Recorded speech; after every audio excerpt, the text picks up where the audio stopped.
కరీంనగర్ జిల్లా హుజూరాబాద్ నియోజకవర్గ ప్రజలు సంక్రాంతి ముగ్గులు వేస్తూ గొబ్బెమ్మలు పెడుతూ పిండి వంటకాలు సకినాలు చేస్తూ పండుగను జరుపుకుంటున్నారు. పట్టణ ప్రజలకు మాజీ municipal chairman గందే Radhika Srinivas, BJP పట్టణ అధ్యక్షులు కులగాని రాజు, కాంగ్రెస్ పార్టీ పట్టణ అధ్యక్షురాలు పుష్పలత హుజూరాబాద్ పట్టణ ప్రజలు సుఖ సంతోషాలతో ఆయుర ఆరోగ్యాలతో అష్టైశ్వర్యాలతో చల్లగా ఉండాలని అందరికీ సంక్రాంతి శుభాకాంక్షలు డిటివి మెట్రో ఉదయం న్యూస్ ఛానల్ ద్వారా శుభాకాంక్షలు తెలిపారు.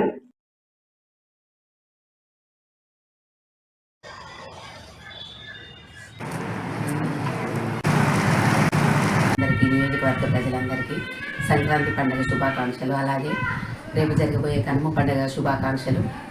ఆ భగవంతుడి దీవెనలతో అందరం ఆయురారోగ్యాలతో అష్టైశ్వర్యాలతో తిలదూగాలని అందరూ బాగుండాలని మనస్ఫూర్తిగా కోరుకుంటూ అందరికీ సంక్రాంతి పండుగ శుభాకాంక్షలు. భగవంతుని ఆశీస్సులతో పాటు మీ అందరి బ్లెస్సింగ్స్ ఉండాలని మనస్ఫూర్తిగా కోరుకుంటూ మీ గందే రాధికా శ్రీనివాస్, మాజీ మున్సిపల్ చైర్పర్సన్, హుజూరాబాద్. అందరికీ నమస్కారం. హుజూరాబాద్ పట్టణ ప్రజలందరికీ సంక్రాంతి శుభాకాంక్షలు.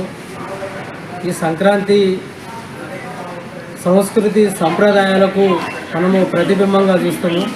ఎందుకంటే ఈ భారతీయ సంస్కృతిలో భాగమైనటువంటి హిందూ పండుగలన్నీ కూడా ప్రకృతితో పెనవేసిన బంధంగా మనం అందరం కొలుస్తూ ఉంటాము. ముఖ్యంగా ఈ యొక్క సంక్రాంతి రైతులు కొలిసే పండుగగా మనం చూస్తూ ఉంటాము. వరి ధాన్యాలు ఇంటికి వచ్చిన సందర్భంగా మరియు పాడి పశువులని మనం పూజించుకునే పండుగగా మనం భోగి పాత వస్తువులున్నా పాత ఇబ్బందులున్నా దుఃఖాలున్నా వాటన్నిటిని కూడా మంట కలిపి సుఖ సంతోషాలతో వర్ధిల్లాలి, ఆయుర ఆరోగ్యాలతో వర్ధిల్లాలని ఈ యొక్క పండుగ యొక్క సారాంశం. కాబట్టి మనం అందరం కూడా ఆ భగవంతుడి ఆశీస్సులు హుజూరాబాద్ పట్టణ ప్రజలందరి మీద ఉండాలి. అందరూ కూడా సుఖ సంతోషాలతో ఉండాలని మనస్ఫూర్తిగా కోరుకుంటూ మరొకసారి అందరికీ కూడా సంక్రాంతి శుభాకాంక్షలు తెలియజేస్తున్నాను. నేను తూర్పాటి రాజు, భారతీయ జనతా పార్టీ హుజూరాబాద్ పట్టణ అధ్యక్షుడిని.